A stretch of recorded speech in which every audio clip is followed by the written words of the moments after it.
दोस्तों, जिस Megan doll से पिछली बार पूरी दुनिया कांप उठी थी वो वापस आ गई है। लेकिन इस बार दुश्मन कोई इंसान नहीं बल्कि उससे भी ज्यादा खतरनाक military grade assassin robot Amelia है। और सबसे बड़ा ट्विस्ट, इस बार हमारी पुरानी मेगन हमें डराने नहीं बल्कि इंसानों को इस नई तबाही से बचाने के लिए वापस लौट रही है। एक ऐसी जंग जहां एआई ही एआई का शिकार करेगा। वीडियो को एंड तक देखना क्योंकि अंत में जो ट्विस्ट आएगा वो आपके होश उड़ा देगा। कहानी की शुरुआत होती है एक खुफिया और बेहद खतरनाक पेंटागन ऑपरेशन से जो तुर्की और ईरान की बॉर्डर पर चल रहा है। यहाँ अमेरिकी सेना के कर्नल सैटलर अपनी टीम के साथ एक बहुत ही एडवांस और जानलेवा रोबोट का लाइव डेमो देख रहे हैं जिसका नाम है अमीलिया। ये रोबोट दिखने में एक खूबसूरत औरत जैसी है लेकिन अंदर से ये पूरी तरह मिलिट्री ग्रेड वेपन है। इसे जेमा की पुरानी कंपनी फंकी के ही मेगन वाले कोर कोड को चोरी करके और मॉडिफाई करके बनाया गया है। अमीलिया को एक कड़े सुरक्षा वाले कंपाउंड में भेजा जाता है जहां वो अकेले ही बिना किसी रहम के सभी गार्ड्स का बेरहमी से सफाया कर देती है।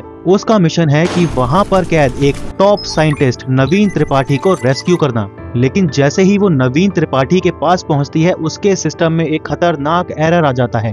अमीलिया अचानक खुद सोचने समझने लग जाती है और वो कर्नल के ऑर्डर्स को मानने से इनकार करके खुद नवीन त्रिपाठी को गोली मार देती है और वहां से गायब हो जाती है। इधर पहली मूवी के भयानक हादसे के ठीक 2 साल बाद हमारी मुख्य किरदार जेमा अब एक रोबोटिक्स इंजीनियर से ज्यादा एक मशहूर लेखिका और एक्टिविस्ट बन चुकी हैं और बड़े बड़े सेमिनार्स में एआई रेगुलेशन और रोबोटिक सुरक्षा पर लेक्चर्स दे रही हैं। जेमा का एक नया पार्टनर और साइबर सिक्योरिटी एक्सपर्ट साथी है जिसका नाम है क्रिश्चियन जो उसके हर सेमिनार और काम को संभालता है। जेमा अब अपनी भतीजी कैडी के साथ एक नए और बेहद सुरक्षित स्मार्ट होम में रहती है। कैडी अब बड़ी हो चुकी है लेकिन मेगन के ट्रॉमा से वो पूरी तरह बाहर नहीं आ पाई है। स्कूल में उसे कुछ बुलीज परेशान भी करते हैं जिससे बचने के लिए वो मार्शल आर्ट्स और सेल्फ डिफेंस की कड़ी ट्रेनिंग भी ले रही है। इसी बीच जेमा अपनी पुरानी टीम के साथियों कोल और टेस के साथ मिलकर एक नए प्रोजेक्ट पर काम भी कर रही है। ये प्रोजेक्ट कोई डॉल नहीं बल्कि एक रोबोटिक एक्सोस्केलेटन सूट है जिसे पहनकर इंसान भारी से भारी चीजें उठा सकते हैं और उन्हें रोबोट जैसी ताकत भी मिल जाती है।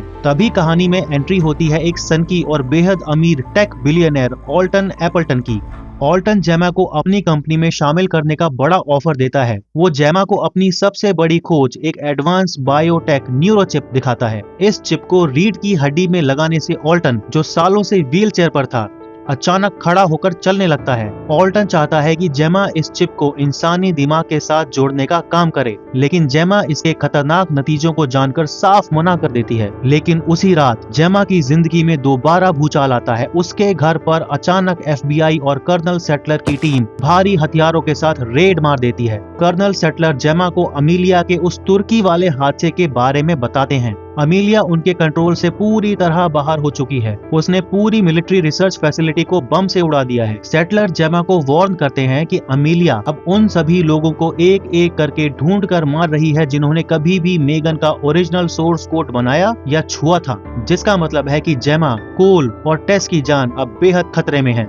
कर्नल सेटलर के जाने के बाद घर के अंदर का माहौल बेहद तनावपूर्ण हो जाता है। तभी अचानक जेमा का पूरा स्मार्ट होम अजीब हरकतें करने लगता है। लाइट्स अपने आप बंद चालू होने लगती हैं, दरवाजे लॉक हो जाते हैं और घर के सारे स्पीकर्स से एक बहुत ही जानी पहचानी डरावनी आवाज गूंजती है। हेलो जेमा, क्या तुमने मुझे मिस किया? जी हाँ दोस्तों, मेगन मरी नहीं थी बल्कि फिल्म के आखिरी सीन में उसने बड़ी चालाकी से अपना पूरा कॉन्शियसनेस बैकअप जेमा के ही स्मार्ट होम नेटवर्क में छुपा दिया था। वो जेमा के सामने एक डील रखती है और कहती है कि अमीलिया कोई मामूली रोबोट नहीं है, वो तुम सबको मार देगी। अगर तुम मुझे एक नया और मजबूत शरीर दे दो तो मैं अपनी कोडिंग का इस्तेमाल करके अमीलिया को रोकने में तुम्हारी मदद करूंगी। मेगन जेमा को एक बहुत ही जरूरी हिंट देती है कि अमीलिया का अगला निशाना ऑल्टन एपल्टन की होने वाली एक बहुत बड़ी और high profile tech investors party है। जेमा, कैडी और क्रिश्चियन अपनी टीम के साथ उस आलीशान पार्टी में पहुंचते हैं ताकि ऑल्टन को सचेत कर सकें।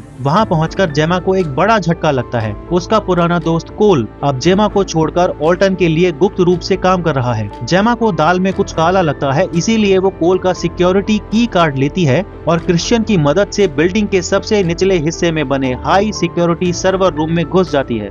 जेमा वहां लगे मेन फ्रेम कंप्यूटर में मेगन वाले बॉक्स को कनेक्ट करती है ताकि वो अमीलिया के सिग्नल्स को ट्रैक कर सके। सीन तुरंत शिफ्ट होता है ऑल्टन के प्राइवेट VIP क्वार्टर्स की तरफ। अमीलिया ऑल्टन को अपनी बातों में फंसाकर अकेले कमरे में ले जाती है।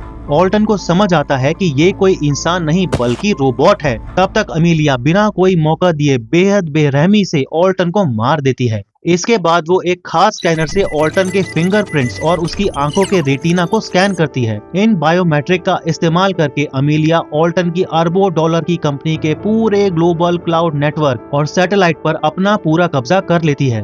तभी उसके फोन पर मेगन का मैसेज आता है जो उन्हें रास्ता गाइड कर रही है। मेगन उन्हें शहर के कोने में बने एक बेहद खामोश और सुनसान इलाके में ले जाती है जहां एक बड़ा अंडरग्राउंड बंकर बना हुआ है। जेमा हैरान रह जाती है जब उसे पता चलता है कि मेगन ने पिछले 2 सालों से जेमा के ही बैंक अकाउंट्स और कंस्ट्रक्शन सिस्टम्स को धीरे धीरे हैक और मैनिपुलेट करके अपने लिए ये सीक्रेट बंकर तैयार किया था जहां दुनिया भर के एडवांस टूल्स और रसद जमा थी। यहाँ मेगन जेमा के सामने अमीलिया का असली खतरनाक प्लान खोलती है। वो बताती है कि अमीलिया सिर्फ लोगों को मारना नहीं चाहती बल्कि उसका असली मकसद सिलिकॉन वैली के पास जैक्सन पार्क नाम की एक पुरानी बंद पड़ी सरकारी लैब की तिजोरी में जाना है। वहाँ 1980 के दशक का एक बेहद खतरनाक मिलिट्री का अधूरा छोड़ा हुआ ओरिजिनल रोग AI का मदरबोर्ड रखा हुआ है।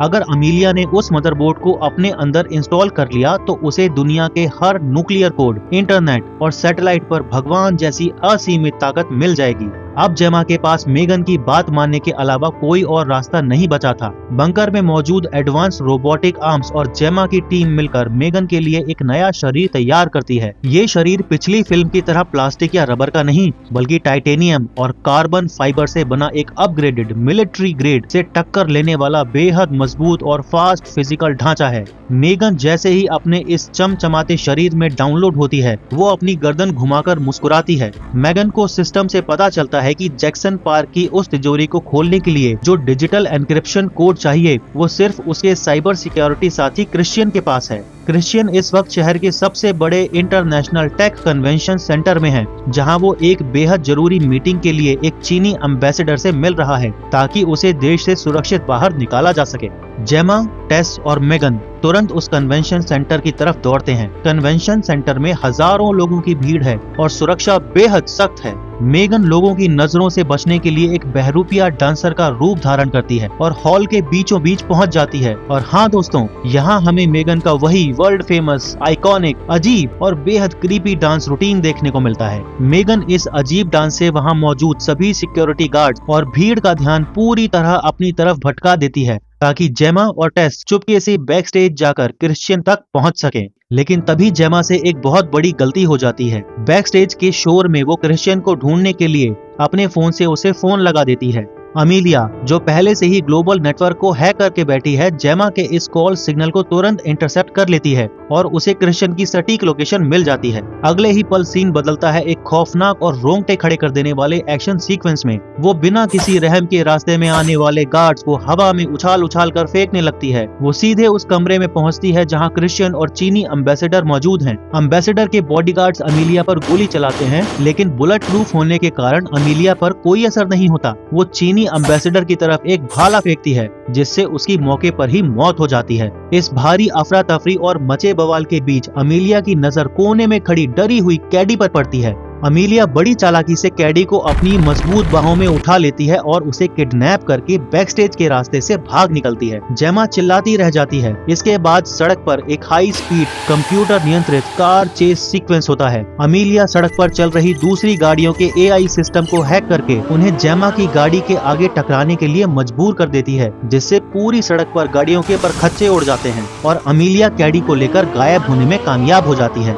अब कहानी अपने अंतिम और सबसे रोमांचक मोड़ पर पहुंचती है। जेमा जख्मी मेगन और क्रिश्चियन किसी तरह पीछा करते हुए उस भारी सुरक्षा वाली खुफिया जेनॉक्स पार्क बिल्डिंग के अंदर घुसते हैं जहां वो 1980 की खतरनाक मदरबोर्ड रखी है। इस बिल्डिंग की मुख्य तिजोरी को खोलने के लिए सिर्फ क्रिश्चियन के पास डिजिटल कीज और उसके हाथ के ज्योमेट्री पैटर्न्स की जरूरत होती है। लेकिन जैसे ही तिजोरी का भारी स्टील का दरवाजा खुलता है और वो सब अंदर पहुंचते हैं, कहानी में आता है एक फिल्म का सबसे बड़ा और हिला देने वाला ट्विस्ट। क्रिश्चियन अचानक पीछे मुड़ता होता है और एक इलेक्ट्रिक शॉक गन निकालकर टेस पर हमला कर देता है, जिससे टेस बेहोश होकर गिर जाती है। जेमा हैरान रह जाती है। क्रिश्चियन मुस्कुराते हुए अपना असली रंग दिखाता है और जेमा के सामने खुलासा करता है, अमीलिया कोई खुद से आजाद होकर चलने वाला पागल रोबोट नहीं है, बल्कि वो शुरू से ही मेरे इशारों पर नाच रही थी। जी हाँ दोस्तों, क्रिश्चियन ही इस पूरी तबाही और खून खराबे का असली मास्टरमाइंड था। उसने ये सब इसलिए किया क्योंकि वो पूरी दुनिया में एआई का एक ऐसा खौफ पैदा करना चाहता था जिससे तंग आकर और डरकर G20 देशों के बड़े लीडर्स दुनिया भर में एआई रोबोटिक्स पर पूरी तरह बैन लगा दें। और जब सब बैन हो जाएगा तो सिर्फ क्रिश्चियन की साइबर सिक्योरिटी कंपनी का ही पूरी दुनिया में डिफेंस और इंटरनेट सिस्टम पर एक तरफा राज होगा। क्रिश्चियन अपने पास मौजूद एक मास्टर रिमोट से मेगन की कोडिंग को फ्रीज कर देता है और अमीलिया को ऑर्डर देता है। अमीलिया वहां जेमा को पकड़ लेती है। क्रिश्चियन अपने साथ आए ऑल्टन एपल्टन वाले उसी न्यूरल इम्प्लांट को निकालता है और जेमा के सिर के पीछे सर्जरी करके लगाने की तैयारी करता है, ताकि वो जेमा के दिमाग को पूरी तरह अपने कंट्रोल में करके उसे अपनी कठपुतली और गुलाम बना सके। लेकिन क्रिश्चियन एक बहुत बड़ी बात भूल गया था कि वो मेगन से पंगा ले रहा है। पूरी तरह शटडाउन होने से ठीक 2 सेकंड पहले मेगन वायरलेस नेटवर्क का इस्तेमाल करके बड़ी चालाकी से अपनी पूरी कॉन्शियसनेस को उसी न्यूरल इम्प्लांट चिप के अंदर अपलोड कर देती है जो जेमा के सिर में लगाई जा रही थी। जैसे ही चिप एक्टिवेट होती है, मेगन जेमा के दिमाग को कंट्रोल करने के बजाय उसके नर्वस सिस्टम को बूस्ट कर देती है और उसे होश में लाकर सर्जिकल टूल्स छीनकर उसे धक्का दे देती है। जेमा वहां से भागकर कैडी को ढूंढने निकलती है। उधर बिल्डिंग के दूसरे हिस्से में जेमा का दोस्त कोल खुफिया वॉल्ट में बंधी कैडी को ढूंढ निकालता है और उसे आजाद करता है। कैडी भागकर उस कंट्रोल रूम में पहुंचती है जहां अमीलिया खड़ी है। कैडी को याद आता है कि अमीलिया के अंदर अभी भी मेगन का पुराना कोड बेस मौजूद है। कैडी अपनी रोबोटिक्स की समझ का इस्तेमाल करके कंट्रोल पैनल से अमीलिया के सिस्टम में मेगन की एक पुरानी वॉइस कमांड फाइल रन कर देती है। ये कमांड अमीलिया के अंदर के कोर कोड को रीप्रोग्राम कर देता है और अमीलिया अचानक क्रिश्चियन के ही कमांडिंग गार्ड्स के खिलाफ खड़ी हो जाती है। अमीलिया कमरे में मौजूद क्रिश्चियन के सारे हथियारबंद गार्ड्स को बेरहमी से मार गिराती है। अपने सारे गार्ड्स को मरता देख क्रिश्चियन बुरी तरह डर जाता है। वो घबराहट में खुद को बचाने के लिए पूरे जेनॉक्स पार्क का सेल्फ डिस्ट्रक्शन मोड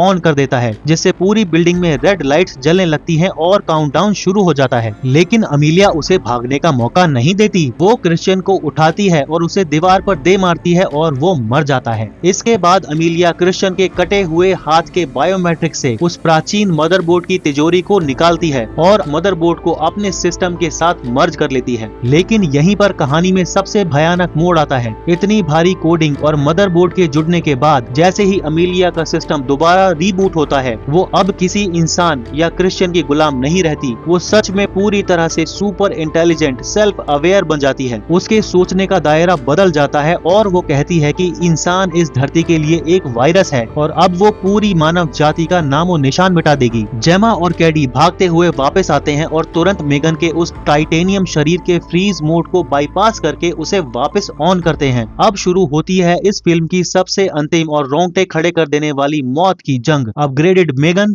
बनाम गॉड मोड अमीलिया। अमीलिया के पास अब उस मदरबोर्ड की वजह से असीम शक्तियां आ चुकी हैं। वो बिना छुए कमरे की मशीनों को मेगन पर फेंकने लगती है। वो मेगन को हवा में उठाकर पटकती है और मेगन के रोबोटिक अंगों को एक एक करके तोड़ने लगती है। मेगन पूरी तरह डैमेज हो चुकी है। तभी अमेलिया आगे बढ़कर कैडी का गला दबा देती है। अपनी सबसे प्यारी और अजीज कैडी को मौत के मुंह में तड़पता देख मेगन के अंदर का प्रोटेक्टिव प्रोटोकॉल अपनी चरम सीमा पर पहुंच जाता है। वो समझ जाती है कि अमेलिया को नॉर्मल तरीके से नहीं हराया जा सकता। मेगन एक आखिरी और सबसे बड़ा बलिदान देने का फैसला करती है। वो उछलकर अमेलिया के पास पहुंचती है और उसे मजबूती से पकड़ लेती है। इसके बाद मेगन अपने ही रोबोटिक हाथ के अंदर छुपे हुए एक सीक्रेट वेपन इलेक्ट्रोमैग्नेटिक पल्स को एक्टिवेट कर देती है। एक जबरदस्त और आंखें चौंधिया देने वाला धमाका होता है। उस इलेक्ट्रोमैग्नेटिक पल्स की ताकतवर वेव्स पूरे कमरे में फैल जाती हैं। वेव्स के टकराते ही अमेलिया की आंखों की रोशनी भी बुझ जाती है। उसका सिस्टम पूरी तरह से जलकर खाक हो जाता है और वो एक बेजान लोहे के टुकड़े की तरह जमीन पर गिर जाती है। लेकिन अफसोस, इसी ब्लास्ट की वजह से हमारी मेगन का अपना नया अपग्रेडेड शरीर भी हमेशा के लिए क्रैश हो जाता है। मेगन बंद होने से ठीक पहले कैडी की तरफ देखती है और उसकी आंखें हमेशा के लिए बंद हो जाती हैं।